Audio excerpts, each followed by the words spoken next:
Kickoff. For the next story, we are going to be talking about the Minnesota Vikings. This is a Vikings podcast. However, we talk a lot about football, everything football, all news football will be there. Basketball, I'm going to get into basketball later, but right now this is mostly football going on. I mean, there's not much going on in sports around the leagues anyways. But anyways, we're going back to the Minnesota Vikings. I've talked a lot about other teams, other big stories around the NFL. Not much to talk about the Vikings, but this is a story that I am so happy to talk about. And the Vikings, the very first rookie they signed from their draft class. Now, the Vikings drafted, I think, 15 players or something like that. An insane amount of players. They had 17 picks and traded 2 of them away for future rounders, or future picks in 2020, 2021.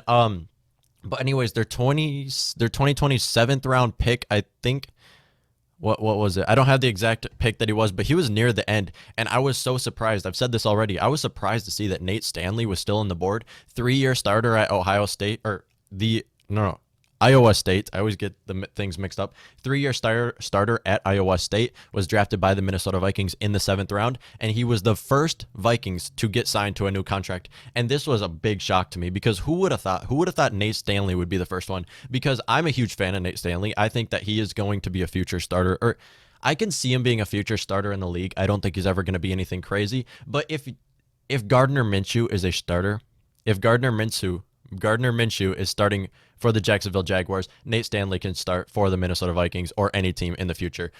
I don't see him being a starter anytime soon. Gardner Minshew right out of I think Gardner Minshew was a 7th round pick too. Right out of college, no, not right out of college. Eventually in the season he started starting for the Jacksonville Jaguars. But still, Nate Stanley I can see being a future starter. I did not think that they were going to sign a quarterback already, because we have a lot of quarterbacks. We have obviously our starter Kirk Cousins, and then behind him we have Sean Mannion, not a fan of, but we're gonna get into that. And then after that we had Nate Stanley and both Jake Browning. I thought during preseason we were going to see Nate Stanley and Jake Browning both play for that third role that's going to be on the practice squad. Now that we know that Nate Stanley is going to be here, they signed. Okay, we'll get over the contract that they signed. It was a 4-year, $3.2 million contract. That's really good for a third-string quarterback. That's really good. That averages to $823,000 a year for a third-string quarterback. That is nice, and they're looking to the future. Now, this was obviously Rick Spielman both, and Mike Zimmer. I don't think Mike Zimmer had much to do with it, but Rick Spielman, he wanted to sign this guy really bad. Rick Spielman saw this guy in practice and immediately gave him this big contract. Really good for a rookie that came in the 7th round for sure.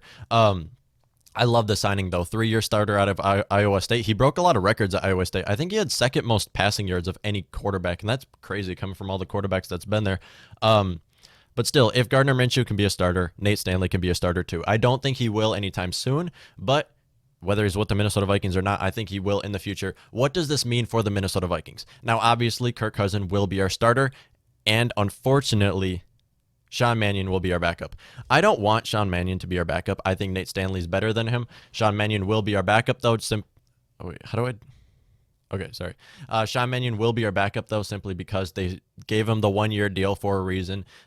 Sean Mannion should have been a free agent, and I thought that they were going to let him walk and use whoever as our backup. I thought that they were going to draft a quarterback, gave Kirk a new contract, gave Sean Mannion a new contract. Sean Mannion, I think, was a 1-year. It wasn't a franchise tag, but it was a 1-year deal. And you hate to see it.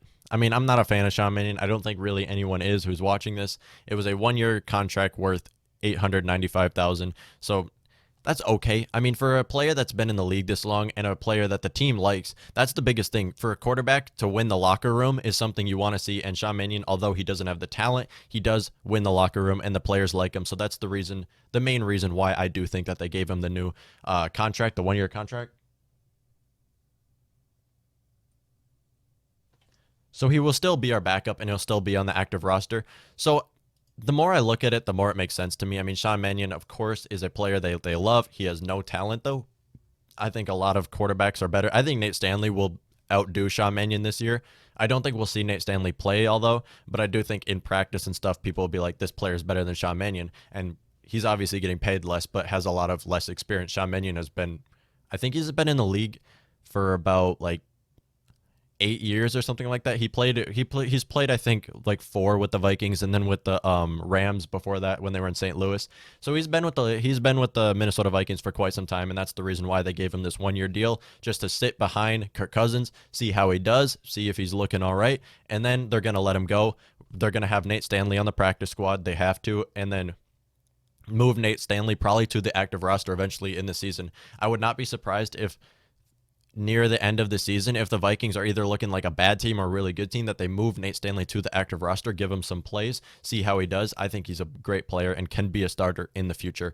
Not anytime soon, but in the future. He will spend most of the season on the practice squad, though. And then this also means that Jake Browning is gone. Jake Browning was an undrafted free agent from 2019, and they used him they had him on the practice squad for most of the season, moved him to the active roster in the 12th, I think week 12 or something like that. They moved Jake Browning to the active roster to see what he does. Nothing. He's terrible. He's garbage. I don't like to see it. Jake Browning, though, is more mobile. He can move around. He can block. He's more of a what's it called? Like a kind of like a Taysom Hill quarterback, while Nate Stanley is more like a pocket passer. So he's better sitting behind Kirk Cousins. So Nate Stanley, if Gardner Minshew's a starter, Nate Stanley can be a starter next year. He's not going to, well, of course he's not going to start for any team, but say Kirk Cousins goes out. If Kirk Cousins goes out with the injury, it's going to be interesting to see if they would play Sean Mannion over him. Obviously, right when he goes out, they'll play Sean Mannion, but they'll try to use both of them. So if Kirk Cousins does go out, I think Nate Stanley could actually start over Sean Mannion. I think he's better.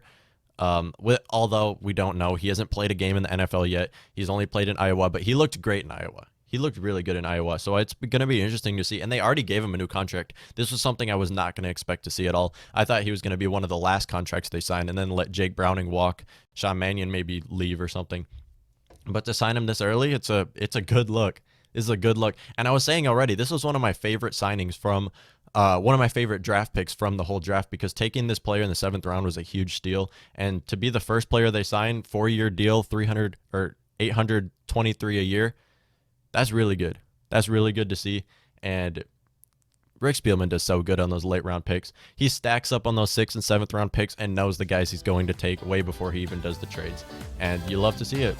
So, Nate Stanley, 4-year deal. Let me know what y'all think.